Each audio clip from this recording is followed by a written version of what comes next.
Thank you so much for being here and celebrating such a beautiful ceremony and dedicated to a beautiful lady that no longer with us, Leonard Hirsch, Zichronah Livracha.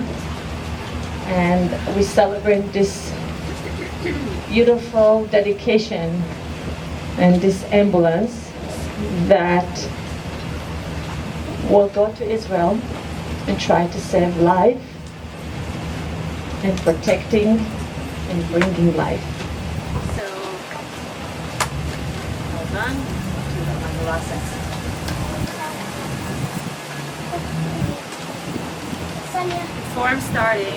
Before I'm starting, my name is Ilana Michael. Some of you, if you don't know me, I'm the director for Magen David Adom in this area, Arizona, San Diego, Orange County. And I know so many people of you here from Arizona. My dear, dear friend, Barbara Zamel. Thank you.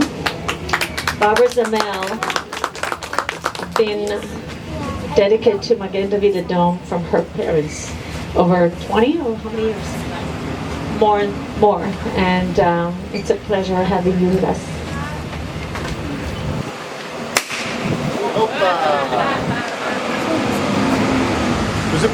So if you don't know what is Magen David Adom, MADA is the Israeli Emergency Medical Service. It's not just ambulance. A lot of people think, oh, we're the ambulance organization. We're not. We are beyond. We are the only organization supplying blood to 32 hospitals and IDF soldiers. We have 37,000 paramedics, volunteers trained by us. But also, since the horror of October 7, we started a project that called Magen. Magen is a project that we, as an organization, going around all Israel, training the citizens for any disaster, God forbid, that happened. And if you see the red bag on the table, this is a bag that every family getting from us for their mamad. Mamad is the shelter. In October 7, there's a lot of people in the situation was calling and they had a lot of their loved one bleeding or injured and they really didn't know much what to do.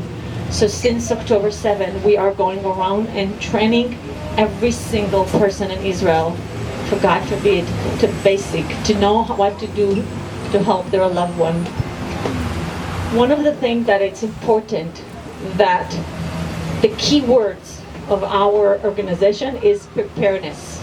What is preparedness? To be ready. And Leonard Hirsch knows the fact what is prepared. It's not waiting for the siren to arrive in Israel and like, oh, there's a siren and we're running to the, no. We need to make sure that we prepare to, God forbid, any other disaster. In the situation with Iran recently, the Kelavi, most of our volunteers were on the ground 24/7 helping our citizens. Most of the Israeli people running to the shelter, to the mamad, our volunteer running toward them to save their life. And in those terrible occasions, we lost 39 of them during this time while they were trying to save lives. They were murdered, kidnapped, some of the body, 3 of our paramedic bodies still in hostage in Gaza. It's devastating for us. We never faced something like that as a paramedic because when we go to save life, we never had a situation that someone's shooting on us or trying to kill us. So the key now to making sure that we are prepared, ready, and our motto is protecting, saving, and giving life. This ambulance going to be one of the ambulances that we are sending to Israel. Based on the need, we will know where it's going to be landing.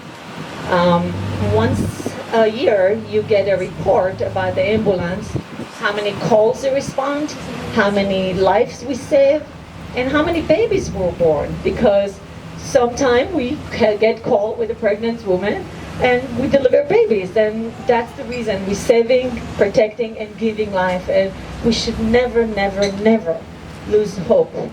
And let's remember, Am Yisrael Chai, and we're strong, and together we become like much united, and that's what I'm here. And Lenny, I really want to say thank you. Thank you for your dedication. Thank you for your leadership, and thank you for being with us as Israeli, as a Jew, and I know how much you've done for so long. I know you for many, many years, and I want to say thank you from my bottom of my heart, and from all my family, and all of the paramedic in Magen David Adom. I would like to invite the rabbi to say a couple words, and after the rabbi, please, Lenny and his son Howard, where are you? You're going to say something about your special mother, and we'll continue after. First of all, Yeshua Ilana. Kol hakavod for bringing this together, Ilana. I just want to say that there's one beautiful tenet in Judaism. Somebody came and they said, tell me all of Judaism in 1 foot. Tell me the whole Judaism on 1 foot. The whole Torah on 1 foot. And the answer is, V'ahavta l'reacha kamocha, to love your fellow like you love yourself. That's exactly what you're doing right now, Mr. Hirsch.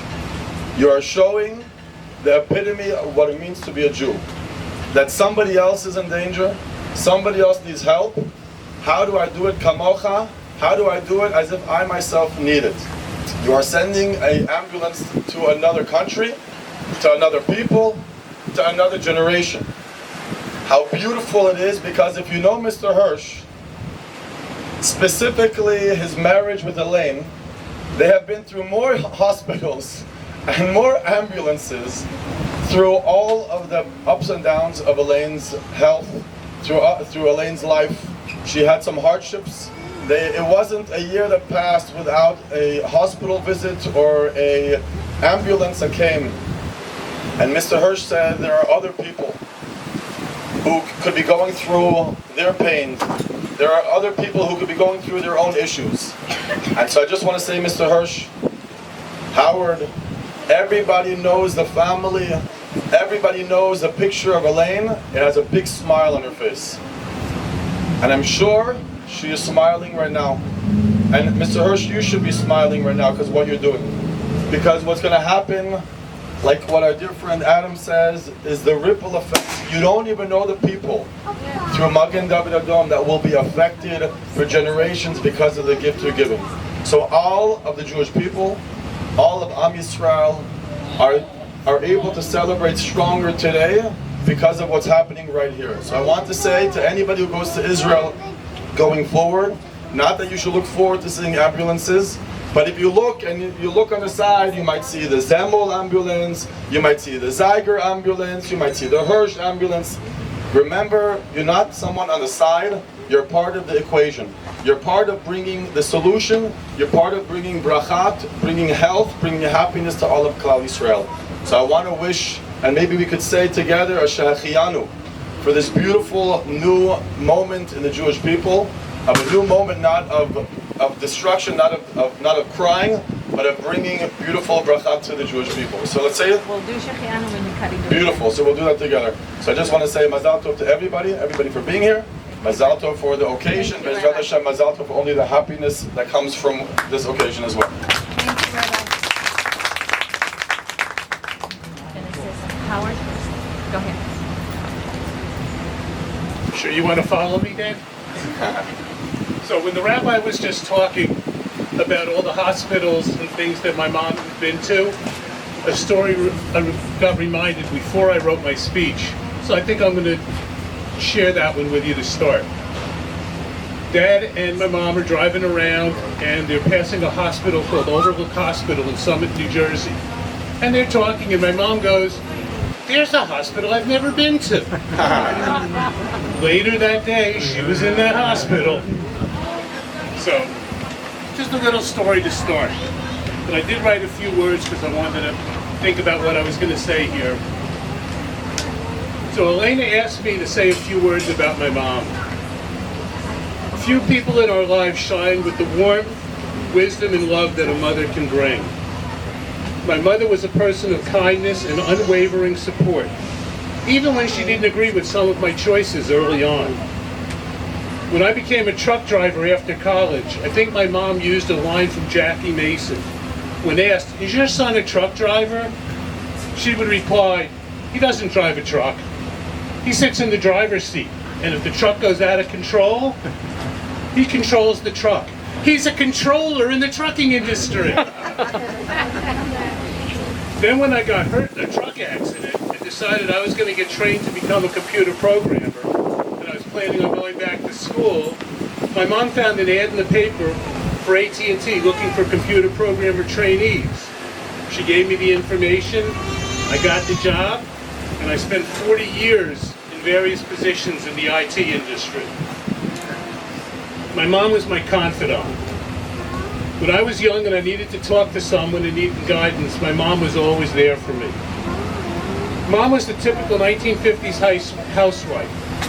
Before and early on in their marriage, my mom would work so my dad could finish getting his degree and continue his education. In those days, Dad said they had zero money, and Mom was able to find 50 ways to cook spaghetti to keep their expenses to a minimum. Then Mom was diagnosed with multiple sclerosis in the 1970s. Mom never let that stop her from traveling with Dad as they traveled all across the U.S. as well as many places abroad. When Mom was not walking well, she would get a wheelchair so they could continue to travel. There's a picture of my mom and Dad that they took when they went going with another. Yeah, I had to change the page. And they were with another couple abroad, and the other woman was having trouble walking.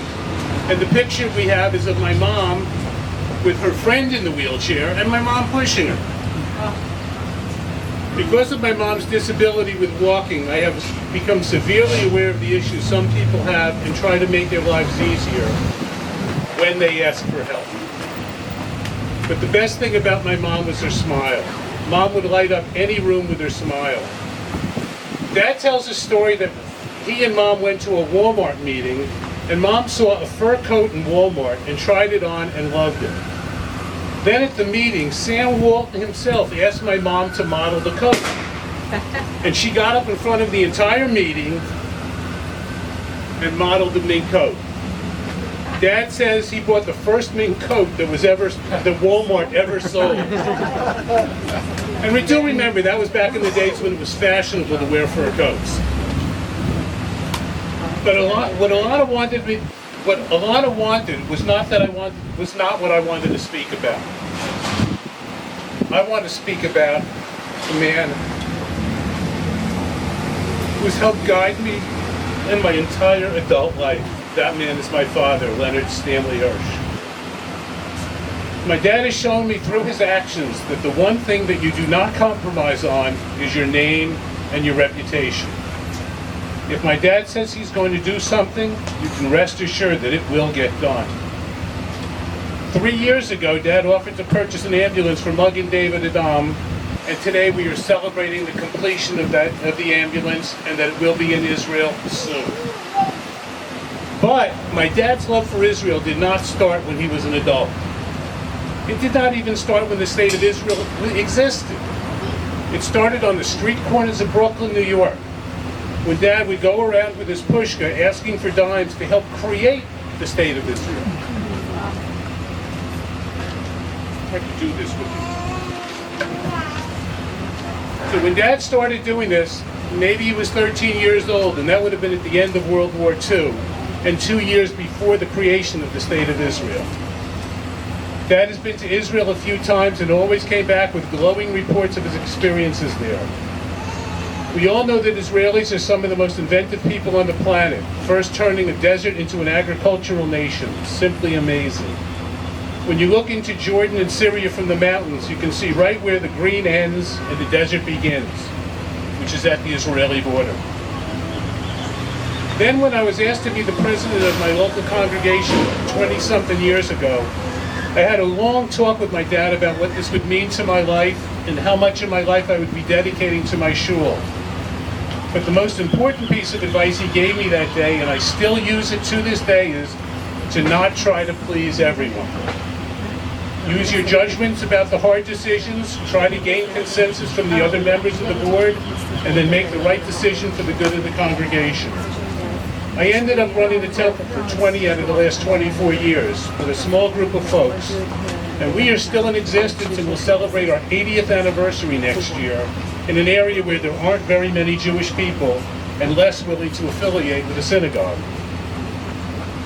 One of the other things that Dad has shown me is to be a philanthropist. Ask Rabbi Eli or any of the theater groups in the San Diego area. Dad may not be the major contributor, but he is certainly a generous man who helps out the local theaters, the military, police, children's causes, and significant contributions to the Jewish community. With all this, Dad has developed one job in his retirement.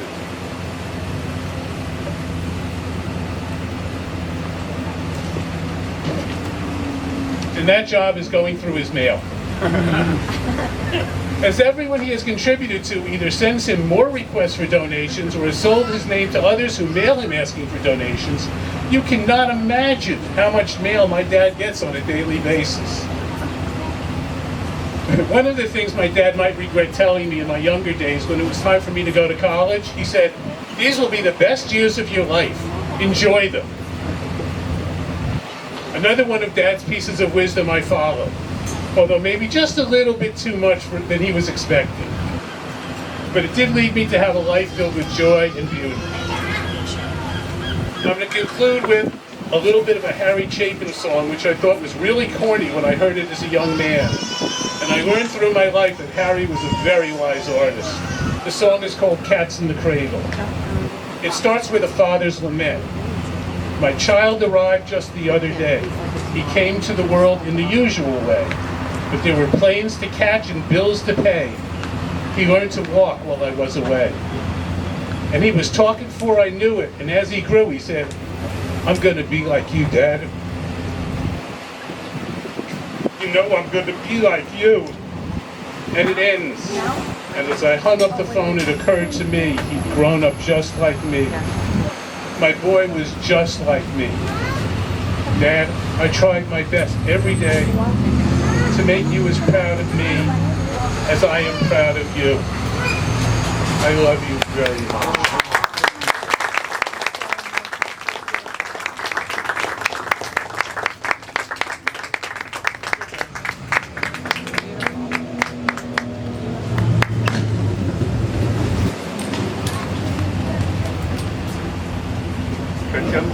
I want to thank you all for being here.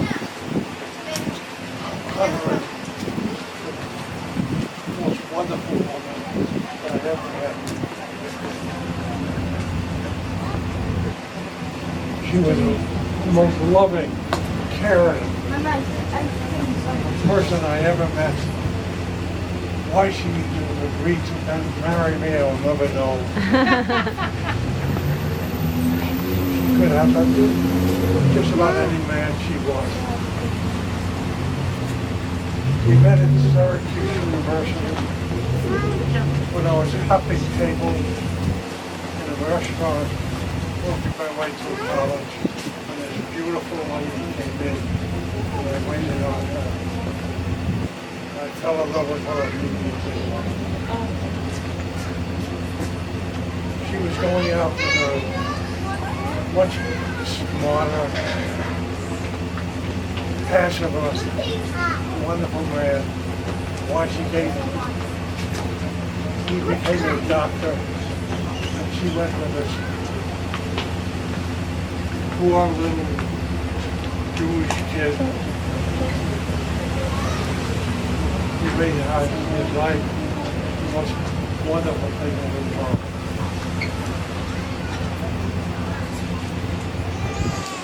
Why, you stayed with me for 16 years, and you had the most wonderful wedding, the most marriage. I just don't know what to talk. I only wish everybody would have a partner like you. Again, thank you so very much for coming and honoring the light of our lives.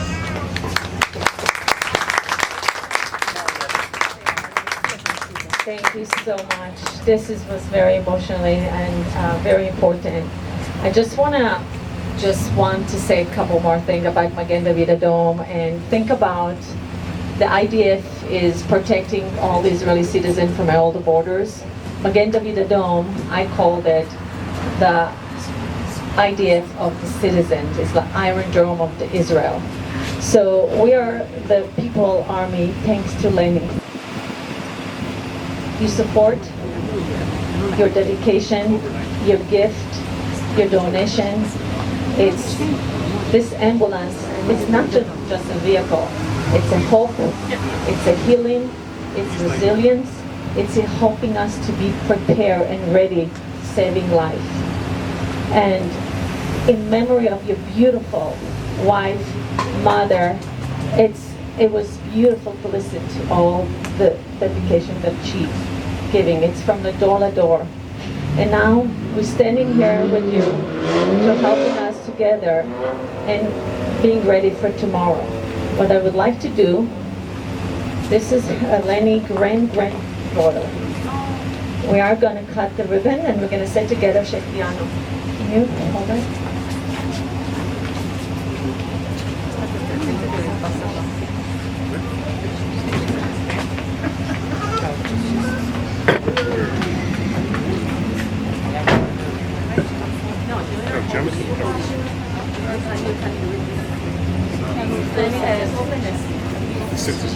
All right. Do it together. Baruch. Atah Adonai Eloheinu melech haolam shehechianu v'kiyalanu v'higianu lazman hazeh. Am Yisrael Chai.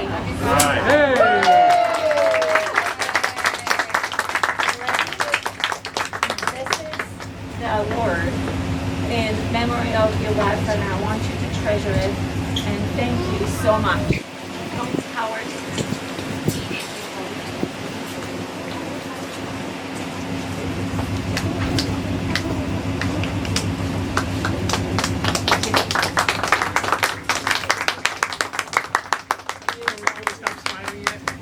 Guys, thank you so much. Can you help yourself with breakfast upstairs?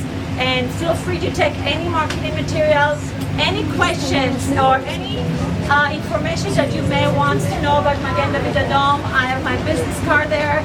We really hope that all of you can support us and help us to be prepared for the future, saving lives.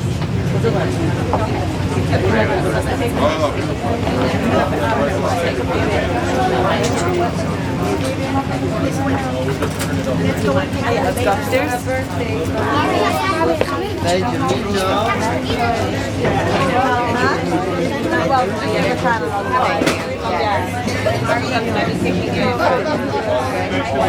Sonia, she has okay? This is Mommy and Daddy. Oh, look at that. When did I cumpleaños de I was opening the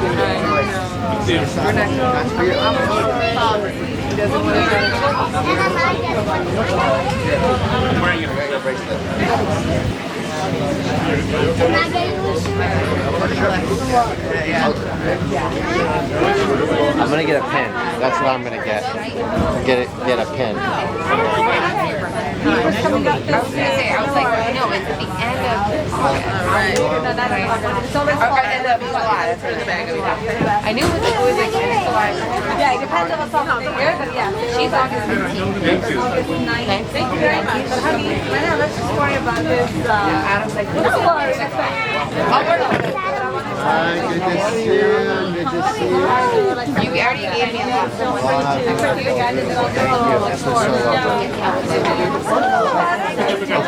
Yeah, the Aiden, our son.